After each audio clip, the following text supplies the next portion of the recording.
Hello everybody, my name is Michael, and in today's video what we're going to be doing is this right here.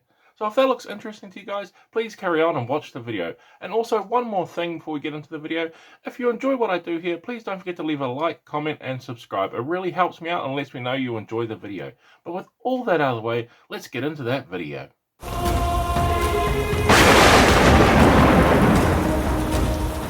Okay, so to start off with our Asian dragon here, I wasn't sure what color to do. I had a look online at some artwork, and there's so many different colors and varieties of Asian style dragons with awesome unique styles. So I ended up by coming up with a color scheme, and then later on I realized it very closely resembles the dragon Mushu from Mulan. Unintentionally, I didn't realize till about halfway through the paint job. I'm like, oh, this paint job seems very familiar. I wonder why. And yeah, I found out that I subconsciously had been picking colors to make it look like Mushu the dragon from Mulan. So that was interesting and fun. But what I've done here is I'm going with a red dragon. It's also Chinese zodiac. This year is the year of the dragon, and I thought that was a great time to paint up this model that I have sitting here, this inspired dragon by Asian mythology. So I thought, why not paint it up for the New Year's celebration for them, and gives me a reason to paint it up as well. It gives me a good time to put it out the model. Interesting thing to do. And as you can see, I'm just going over all of the scales. I want to make this dragon base tone of completely red. So spending the time here with its nice swirling and long lengthy body, going over and giving a full coat to the entire thing. So now we have that entire base coat down of the scales and our base color. What I'm going to do now is I'm going to come in with some brine oxide here. This is a very dark brown, and I'm going to use this to paint in the horns slash antlers our dragon has here. As well as that, I'm also going to be painting the end of its tail in that same way. I want to give it sort of the same style of look, make it look like a horned tail on the end, as well as the big antler horns it has here, going with a very similar thing. So giving it an all over base coat with the brine oxide. Then now, once we have that complete, what I'm going to do is come in with some desert yellow. This is just a off yellow color, sort of a mustardy yellow color. I'm going to be using this for the underbelly. Like I said, I wasn't sure what color I was going to paint this dragon up. I was sort of painting it as I was going, looking at some reference. There were some awesome green dragons, there were gold dragons that I'd seen online. I was really struggling to come up with a color scheme, and I was just sort of picking it up as I was going. So, and I ended up by picking up dark yellow here, or this mustard yellow for the underbelly color. So you can totally mix and match with a whole bunch of different styles and colors, especially the Asian inspired dragons. They have some awesome color combinations, and I ended up by choosing with a sort of plain simple yellow underbelly here. So I'm just going through making sure that I get all the underbelly pieces. You can see on this model a little bit tricky since it's long and it's curling around this rock, but trust me, it's definitely worth it to get into all those areas and switching to a longer brush as I needed to reach those tight to reach places. Then now we have that underbelly complete. What I'm going to do now is I'm going to come in with some squid pink in this here. It's going to be for the inside of the mouth. I didn't want to go with sort of a red or a burgundy color. I thought they were going to be too similar. I wanted the mouth and the face to stick out a lot more as well. So I want to go with a nice bright color for that. And so I went with bright squid pink, very, very bright color, and giving that overall. Now, of course, this is a pink color, so quite thin, and it needed quite a few coats to cover this, but I think the effect came out nice, and it gives a nice vibrant focal point to look at on the miniature once it's all complete. Then once I had that complete, what I'm going to do is come in with a wash. Now I chose a red wash here, just to mute down. Basically I wanted it to fall into the cracks of all the scales and just deepen that in there just a little bit, give it a little bit more definition. I wasn't so much worried for darkening everything down. If I had done that, I probably would have gone with a black. I just wanted to enhance the shadowed areas, basically applying like a filter over it to just get in those shadows without having to paint each one individually. So that's why I went with the red wash here. Okay, so now what we're going to do after we've gotten that wash all completely dry is I'm going to be using Dragon Red here, and this is to pick out the scales. And yes, I'm going to be doing the tedious process of basically picking out every single scale, at least all the ones that are in the natural light anyway. I'm going to be going around picking them out, giving them all each a little highlight, and this is going to really add to the effect. Really time consuming. You may not want to do this if you're doing something similar to this, but I wanted to add in that little bit more vibrancy and give it a little bit more of a nice effect. So I'm just gonna speed up this footage so you can see how long this can take me to pick out all of these little scales here.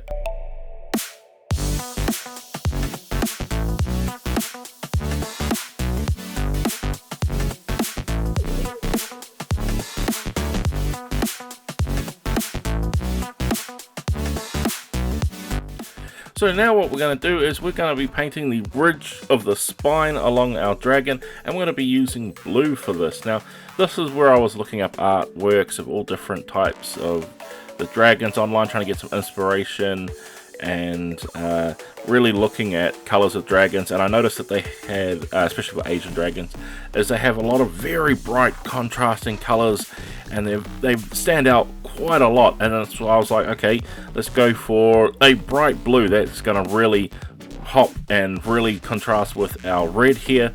And as I was painting this up, it was when I realized, this paint job seems really familiar. The colors were speaking to me with the red body, the blue spine, and the yellow underbelly. I was like, why do I get a familiar sense of these colors before? And that was when I realized that I'd been painting up this dragon to be inspired by Mushu. Okay, so now we have the spine of our dragon painted up. What I'm going to do is I'm going to come in with some deck tan here. This here is an off-white, so any off-white would be good for you here. And I'm going to use this to paint in the dragon's facial hair and like mane. Asian dragons always have these awesome designs of nice flowing hair, either being facial hair or facial hair into this big massive mane up along their back. Really cool, I really do like that, and I want to go with a classic color for that, and they're generally always depicted with this nice white old flowing mane, sort of like they're old wise beings. So that's what I'm trying to go for here. So just picking out all of our facial hair areas. As well as that too, I'm also going to pick out the little spines along the backs of their legs here, just to give some interesting color along the miniature. So now that we have all of his facial hair picked out, what I'm going to do now is I'm going to come in with some dark tone. This here is a black wash, and all I'm going to use it for is to just dull everything down, giving the black wash. Now this is of course going to stain it and change the color a lot. Don't worry about that too much, we'll be fixing it up in later steps, but I just wanted to really darken it down. Now you could totally thin out your wash a little bit more, or even go with a slightly browner wash if you want to intend to give it a slightly different tone. I just wanted to sort of mute everything down. I sort of went a little bit too much on the wash. I think I could have thinned it down with a little bit of water or medium, just to thin it down just a little bit, maybe a little bit too strong, but I ended up by liking the end result, so it's not too bad. And of course we just want to give it all a nice good overall coat, and making sure we don't get it to pull or run off any areas that we don't want it to, so keep an eye on it as it's going to dry. So now we have that wash dry, what I'm going to do now is come in and highlight it back up. Now this here is going to be using deck tan just once again, and just coming in and picking out all of the high points. Now this model has actually nicely sculpted the mane slash facial hair of our dragon here really well. It's got these nice high ridges and areas where you can see where the highlight should naturally be placed. So all I'm going to do is go around and pick all of them out. Again, another long tedious process, but it is going to really enhance the overall look of our hair on our dragon here. Okay, so since we gave the entire body of our dragon an entire coating of red wash, it went all over the underbelly of the dragon. Now this was sort of intentional. I did apply it all over here as well, so I got a nice even coat all over the entirety of the miniature. So what I'm going to do now is come in with our original color here, which was our desert yellow, and I'm going to come in and just stipple underneath the underbelly, focusing on each one of these like nicely sculpted ridges underneath the belly here. And I'm just going to be picking out a part of each one of them, going through, sort of stippling it in, giving it a nice bit of texture, and this is going to really help bring the dragon's underbelly to life.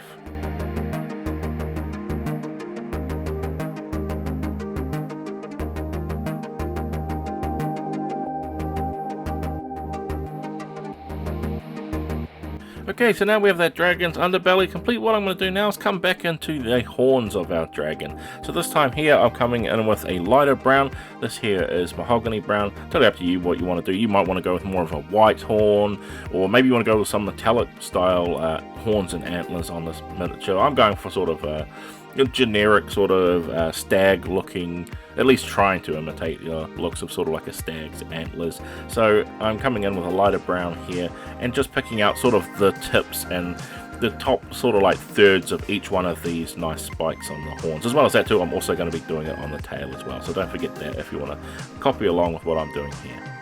So then once I did that, I realized I had accidentally not recorded a section, and that was to do the tips again in a even lighter color. And as you can see here, I'm painting the teeth while doing this, and you can see a good shot of the areas of the tips I also missed. So this here is done with skeleton bone. I'm going in and picking out all of the teeth. Now you could use the same sort of bone color for the edge of the horns as well. I ended up by doing a khaki color, which is very, very similar to the skeleton bone color here I'm using for the teeth.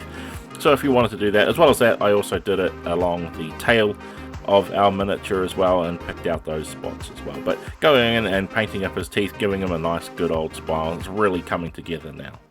Okay, so the areas on the horns of the antlers and the tail are really sort of basically finished now, so I want to add a wash to these. The reason why I'm going to add a wash to these is they're very strong in color, and I wanted them to blend together a little bit more. I'm not so great at doing that, and so the cheap way to make everything blend together and dull it down a little bit is to apply a wash over top, and it'll help hide some of that brightness of the horns there, dull it down, give it some interesting looks and texture, and blend a few of those colors together. Now I went with a brown here for this to tie in with the colors I've already applied over our horns and antlers. As well as that too, I'm also going to be doing a quick pass over the teeth, giving him some nasty sort of looking teeth and making them look like they're worn and used. So just a matter of going in and applying to the wash and making sure that it doesn't accidentally run down and hit anywhere we don't want it to. So now we have our tail and our antlers all painted up. What I'm going to do now is I'm going to come in with another lot of highlights, and this is going to be for the ridges along the back of our dragon. As well as that too, he also has these nice sculpted in whiskers, and I'm going to be doing them in the highlighted color, so a nice vibrant blue here. I'm using crystal blue for this, but any nice vibrant blue will do, or any color you want to do. I wanted to incorporate it with the spine along our dragon here, so that's why I'm going in with the blue, but I wanted to use it as a highlight color so it really sticks out. But as well as that, I'm also going to go through and pick out just the very tips of each one of the ridges along the dragon for where the sun would sort of hit the top of them and give a nice little effect. And it's just going around and picking out all of them. Another long tedious process. This paint job took a lot longer than I thought, because there was a lot of time consuming parts on the model, but I think the effect is really going to come out in the end. Then once we have that complete, there's just one more piece I want to do, and that is the eyes. And I'm going in with some nice vibrant bright yellow eyes for this and giving it a good overall coverage here. Now I'm not going to be showing you me putting in the pupil, because I had a big problem trying to keep this in camera as well as the focus, and it took me an embarrassing long amount of time to make it look semi-decent. I still don't think I got them completely correct, but they look good enough that I can show you guys in the glamour shots that are coming up, so you can see how this dragon has awesome facial expression on it and really does lend it well with the sculpt.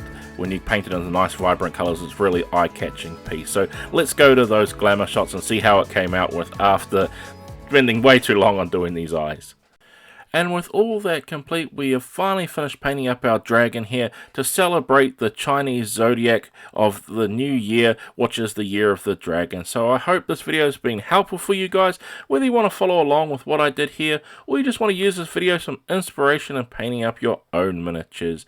And with all that said, guys, I'd like to thank you all for watching, and I can't wait to see you all in the next video.